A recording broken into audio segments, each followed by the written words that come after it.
Hi everyone, my name is Dr. Lynn Carey and I'm here today to continue to talk about raising my son without interference. If you watched the last video, I talked about home birth and him not being vaccinated and all of that stuff. And now I'm going to talk about why I homeschool, because I have a lot of questions. I think people are always kind of confused when I say that, and not that it's not becoming more well known. I think people are know about it, but I think they don't know what to do. They say to me, oh, that must be a lot of work. Well, my thought is, the reason for my background is, do people really feel like they got something in school? I don't know. Why am I the only one? I feel like I don't have a lot of people say to me, what I learned in school I don't use today. I really do not use today anything that I learned in school. The only thing that was probably practical that came out of my situation was becoming a chiropractor. And not the degree part. The degree part, which is what you needed the school for, was really screwed up. I passed all kinds of boards. I took all kinds of tests that had nothing to do with me being a chiropractor in practice. And that's why there's so many bad chiropractors in my profession. I will be straight up to, I have a hard time finding somebody I would trust to get adjusted by, because we lost the art of adjusting and our philosophy. So, and that's due to the school regimen. So I learned a lot of, because of my special spine and going to seminars on the weekends and learning by other chiropractors. That's, I think, why I was such a good chiropractor. But the rest of it in school, like, do you think back in 6th, 7th grade, was there anything that you learned that you use today? So I wanted something different for my son. And when I got out of chiropractic school, I was 23 years old. I opened up my own practice because I wanted to practice on principle and not compromise and take insurance and start doing stuff for money that I didn't believe in. That's why I opened up my own. But no one taught me how to run a business. And so it goes back to in 1999 when I read Rich Dad, Poor Dad by Robert Kiyosaki about how the wealthy do something completely different than the poor and middle class. They have a different mindset. They have different verbiage. They have a different financial education. They do opposite things. And I was floored. And like I said, I don't know how other people don't read that and are just not completely stunned. I was floored because I knew at that point that everything I did in school was a waste of time. And I felt that in my gut every day. It was dreaded.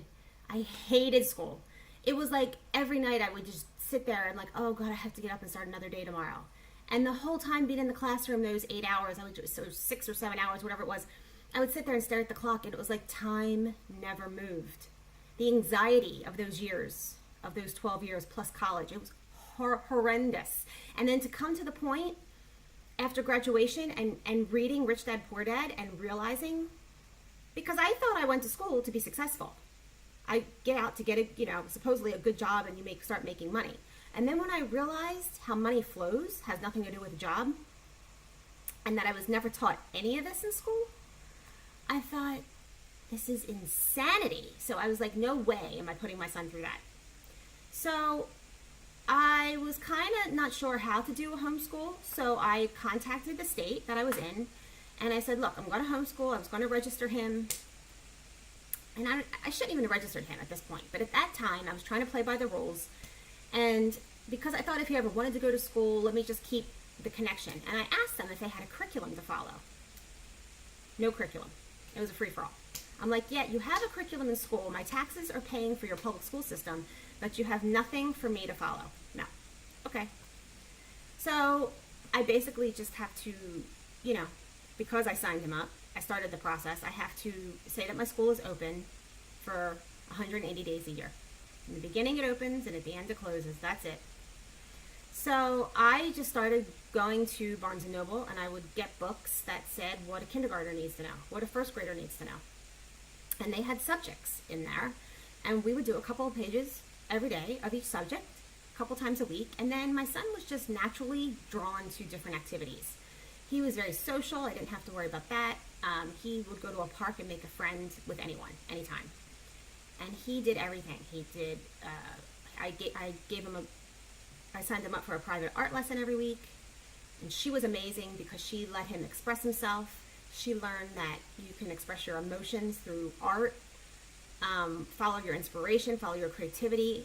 Totally my philosophy. He did music. He did 3 years of piano and a year of guitar. He did jiu-jitsu for 6 years. He did baseball for 5 years. He did Boy Scouts. He did, what was the other stuff? Oh, he did acting, and he danced, and he performed. He was a hip-hop dancer. So he did all of these things. I couldn't even keep up with him. And I did not pressure him to do any of this. I just was following his lead. He had natural curiosity to do all of this. He was just amazing. And so I always said to him, because when September rolled around, some of his friends would start going to school, and I knew he was curious. So I always said, look, if you want to go to school, you can go. The door's open. You have a choice. That's the one thing I never knew I had a choice to homeschool. So I just thought I was going to be a complete failure if I didn't go to school. So in 3rd grade, he decided he wanted to go to school. And I'm like, oh my God. So I said to him, why don't you shadow? And, I knew I went to Catholic school, and we were allowed to shadow another student if you wanted to check out a different school, because that was privately paid for, right? So he went for, his first day to follow somebody. He came out. He's like, I love it. And I was like, oh my God, I wasn't prepared for this. I didn't even look at what schools you should be going to. And I didn't want him to see that I was completely startled and stunned. I ran in the bathroom and cried, because I was like, holy crap. Just the thought of him going into school made me sick. So it was funny because I had told the Catholic school, the private school, that he was not vaccinated, and that kind of held up the paperwork. So in the meantime, we checked out the public school, because they let us come in and check it out too. And I'm like, let's just see what our options are. We only, we couldn't choice because of where we lived. We had to go with where our district was, because I didn't prepare for that. So we went to the public school, and it was amazing. I grew up thinking you don't go to public school, you go to private school, because it was a hazard for your safety. They were just bad schools, when I think it turned out to be opposite. And the public school he went to was amazing. And it turns out that the private school that they would have took my money for wouldn't let him in because he wasn't vaccinated, because he was an insurance risk, which is so ironic to me. But they did me a favor, saved me a lot of money. And so the public school, they said, well, he does have to have, paperwork filled out. He has to go to have a physical. And I was like, oh, geez, we don't do doctors. So she said, well, there's a health clinic up the street he can go to get a physical and, get the paperwork done. So I went to this First Medical Express lab. And we were going through all the standardized tests that they give him in there, and he was passing everything with flying colors. And then all of a sudden, this physician's assistant comes in, and he says to me, who's your primary pediatrician? And I'm like, well, I don't have one. And he goes, well, we don't do things like that around here. I bring my kids to a doctor. Like, acted like I was a criminal. I didn't even tell him what my background was. I'm like, screw this guy. I have more education and background in history than he does. But I just let him rant. He tore up the paperwork that the nurses already performed on my son and said, I cannot finish this exam. You need to go to a pediatrician. It was basically like I was the worst parent in the world. And I thought, oh my God, the poor parents who don't have the education and the courage to stand up for idiots like this in our system. I felt bad. So I went back to the public school, and I said to them, the guy wouldn't sign my paperwork. And the girl, they were so wonderful at the public school. This was such a special group of people. All of them. The girl at the desk said, why don't you try the one at Walgreens Healthcare Clinic up this road? And I go, all right, I guess we try again. So we go to the other health clinic, and I had a nurse who was lovely. She said, my sister homeschools, and her kids are always more advanced. I wished I did that with my kids. Oh, you don't vaccinate? She goes, if I knew what I knew today, I wouldn't vaccinate either. She goes, I bet he's never sick. And I go, no, he's not. She goes, I would have made different choices too with my own kids, seeing what I see. And I was like, wow. And my son passed with flying colors. She signed all the paperwork. And he went to school, and he excelled. He had an amazing experience in 3rd grade. I went to a parent-teacher conference. Even the nurse at the school, the public school, said, she goes, I bet he's never sick. And I go, he's not. She goes, I see the trend. She goes, I see what's going on with all the drugs they're giving kids. She goes, it's wrecking our immune system. I'm like, exactly. But it's big business. That's why we do it. And nobody questions big business, big brother, So anyway, I went to a parent-teacher conference, and I was kind of like, oh boy, here we go. What are we going to, I didn't have him up to par with reading. I didn't force it on him because I didn't want him to hate it. I think sometimes we think kids are supposed to be at a certain level, and I didn't agree with that. I kind of went with his lead. So I went for the conference, and both his he had a reading teacher to help catch him up, and his main teacher, and they both said to me, "We don't know what you do with him, but he is like the ideal student. He's so interested in learning. He's interested in everything. He thinks bigger. He has bigger questions. And if we could have every parent do that, our job would be so much easier." They're like, "Don't worry about the reading. That's easy. We can catch him up on that. It's those other things, how to think for yourself, how to be creative, how to choose. That's what we find are lacking in most kids." And these were two special teachers. There's not many, I don't find a lot of teachers who think like this. They were really awesome. So my son excelled. He got all A's. He did really well.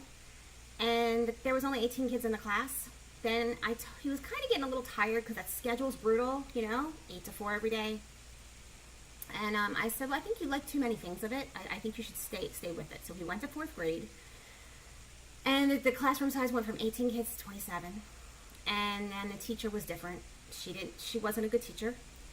She wasn't like what he had in 3rd grade. And she didn't have the patience for it. She probably couldn't handle the 27 kids. And there was a lot of behavioral issues. And my son was coming home stressed every day. In the first month, he's like, "This is not the same." He goes, "Why don't these kids listen?" He goes, "I can't take it." And I go, "Well, you can't just have a bad day. Let's give it some time to work itself out. Give it till, mid-semester, like maybe winter break. If you still feel the same way, we'll go back to homeschool." And that was it. My son never looked back. He did an amazing. He had all A's that semester. And he's like, "I'm done." He goes, "I can't take this environment. I can't take this kind of situation." And so we went back to homeschool. And, from then on, let's see, by the time he got to 6th grade, I was trying to do the 6th grade stuff, the traditional stuff that they do in school, which most of it is to pass standardized tests. It's not really for practical things that they do in the world. It's really so the school can get rated properly and get their government funding. I hate to say it. It's for these standardized tests. So we're doing this math. I had to relearn the 6th grade math for myself. And I thought, this is crazy. I'm like, we're doing my own thing. We're doing what I think you need, in life. So we talk about life skills. We talk about, of course, how your emotions affect your life, how you create your life with your emotions, your thinking, your mindset, leadership skills. We're studying economics. We're studying how to invest. We're learning cryptocurrency. He's going to a computer class because these guys are hackers. They're amazing. They can build the computer inside and out, and everything you need to know about computer, he's learning in this class.